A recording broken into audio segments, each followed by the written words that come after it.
Hey, thanks for dropping the keyword buffer.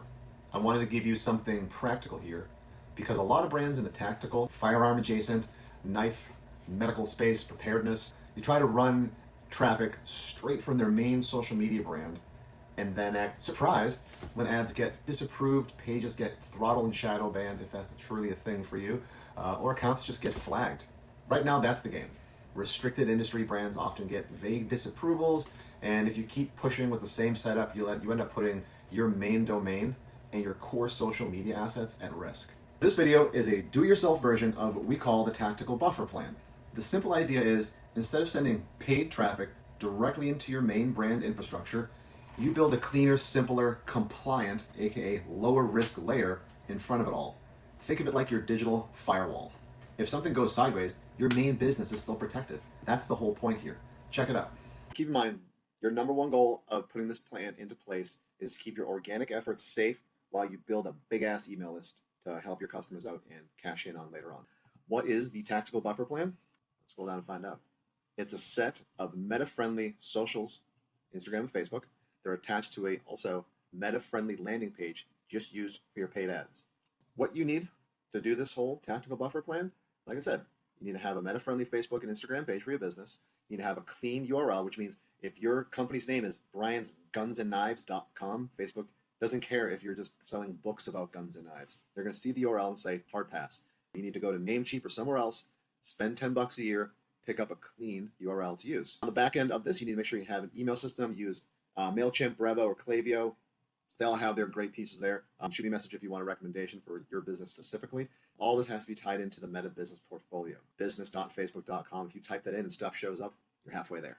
Let's take this one piece at a time. We're going to talk about what you need for a clean Instagram and Facebook page. Now remember, you're running ads from this. You don't need to have 1,000 posts, tons of followers. 9 times out of 10, if you run the ads correctly, people will not click to go to that business page. If people are half of those people, sure, you can let them go and see that it's a very minimal page, direct them to wherever you want, the landing page. Most people are going to go click the ad if you're doing it right. We need the Facebook and IG pages. What do you need? You need logo.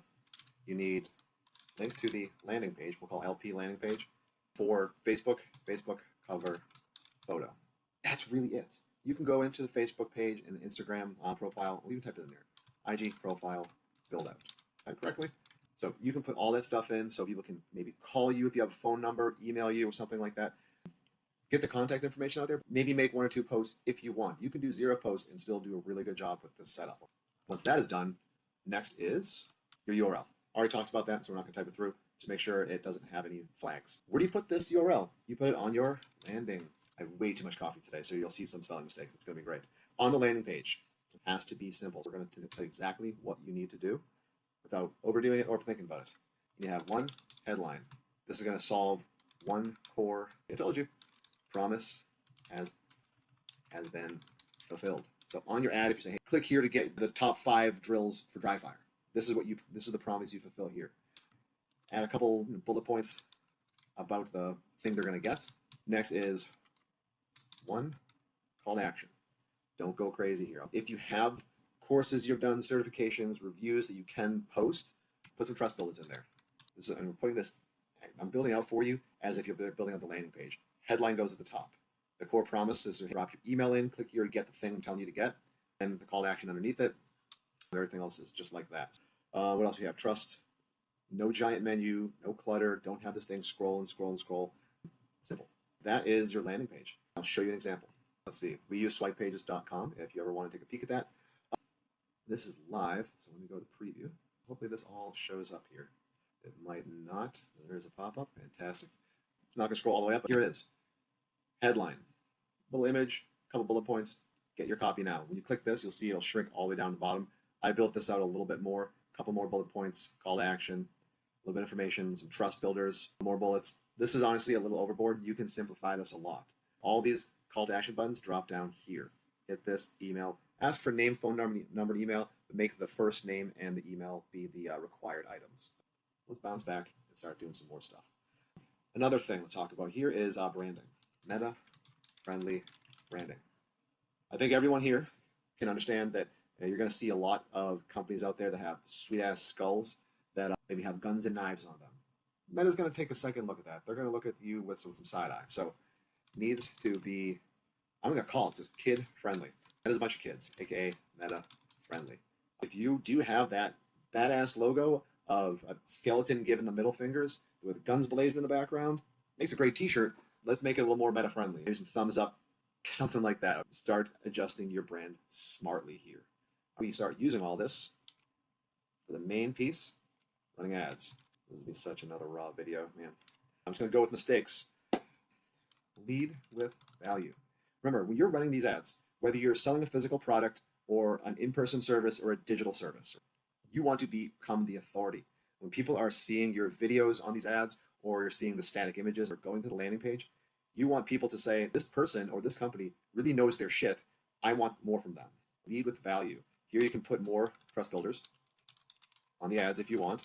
Do it smartly. If you're a firearms instructor, don't have a review on there that says, I'm so much better at shooting guns now. Seriously, be smart about that. That is the basic setup. I want to talk about what a lot of people do wrong when they think about this and when they get this started. This is where a lot of people tend to mess up. Now, we talked about this a minute ago. Mistake number one is sending that paid traffic around the landing page to the main site. Super obvious, don't do that. That's why you're setting this up. Your main domain, your main socials, your main branding are all tied directly to this campaign that could be risky for it to land there. You're putting your core business a little too close to that blast radius. This is set up to help you. Do the landing page. Mistake number two, making the page too crazy busy. That's why I set it up for you. Just go straight from top to bottom. Don't make the landing page feel like a whole catalog. That way this whole buffer plan loses its purpose. This should be a focused conversion tool, not a place to tell your whole brand story. Mistake number three is being too direct in the ad copy. You want to have compliance first messaging, use softer terminology, education first. Don't get over aggressive with direct product language or direct services that you provide. The goal is to get approved first by the people and Meta and then convert them. Mistake number four is forgetting the back end. The buffer collects the traffic. There's no email follow-up, no welcome flow, no nurture path. You're wasting. Email, which is coming up here, is where you really start seeing the compounding interest start to play out. Just a quick recap. Let's put exactly what you need all in one place for you. What do you need for this? You need one clean buffer domain. Go to GoDaddy, wherever you need to go. Let's push this over here. You need to create one simple landing page. I'll give some resources here. Namecheap, GoDaddy. This we use swipe pages or any other landing page builder is fine. You need to have we call it a lead magnet, whether it's a downloadable PDF, a YouTube video you provide, or something. If you haven't figured out, if you're watching this, we're using the buffer plan here. You put your email in and we're sending you or DM'd or something like that. A lot of things can be reused. Lead magnets, value add, call it wherever you want. Same sort of thing. You have a fresh Facebook page, fresh Instagram page. You can put a few posts out there. A lot of people do ask for this. Call it 3 posts per page above there. It could be the same 3. Doesn't matter. The ads. Run ads to the landing page through everything. So the ads go to the landing page. The landing page collects the data. The data goes into your email system. Then you start the nurture flow. So email system. Got it? Right there. That's enough to get you started. You don't need some giant overbuilt funnel. This simple setup will get you started collecting emails and starting the conversation with your customers. Here, this is your checklist. Do I have a clean domain that separates from my main site? Does my landing page have one clear offer and call to action? Is my landing page mobile friendly and fast, which if you use something that isn't from the dial-up age, you're in good shape. My branding. Is my branding clean and simplified? Do my visuals not kind of over-trigger obvious platform red flags? Is my messaging benefit first? You don't want to be reckless. Make sure even if you are talking about your product or offer here, don't be at the range. Don't have guns in the background. Don't be sitting there sharpening a knife the whole time. Think this stuff through. Does the page look active and credible here? Have some contact information there. Have a couple of value first posts, put it on there, and each one of these posts should link to your landing page. That's why you make them. On the ad side, the ads lead with value, education, or curiosity. Every single person that owns a tactical business can utilize those 3, all 3, not just one. Make sure the copy focuses on the problem solved in any use cases. You're not getting too crazy with the hard sells. You're not trying to sell up front here. This is a longer funnel. Lastly, on the back end, collecting email leads. You have a welcome series in place. You have a path to get a subscriber from the customer. If these are all checked off, you're 90% there or even further. There you go. That's the DIY tactical buffer plan. The whole point of this isn't to play the game scared, it's to play smart. You protect the main brand, you create a clear ad environment, and use that value first messaging to get the people's attention. You move into email where you actually own that relationship. That's that connective tissue across both your social media and your business. If you want to pressure test your setup, ask yourself, am I running traffic through a protected system, or am I putting my main brand directly in the line of fire? That question alone will tell you a lot. If you want, reply back and tell me which piece you're missing right now. The domain, the landing page, the social media pages, the messaging, email backend, there's a lot of pieces there. I'll show you what you need to fix first. So hit me up, we'll catch up soon.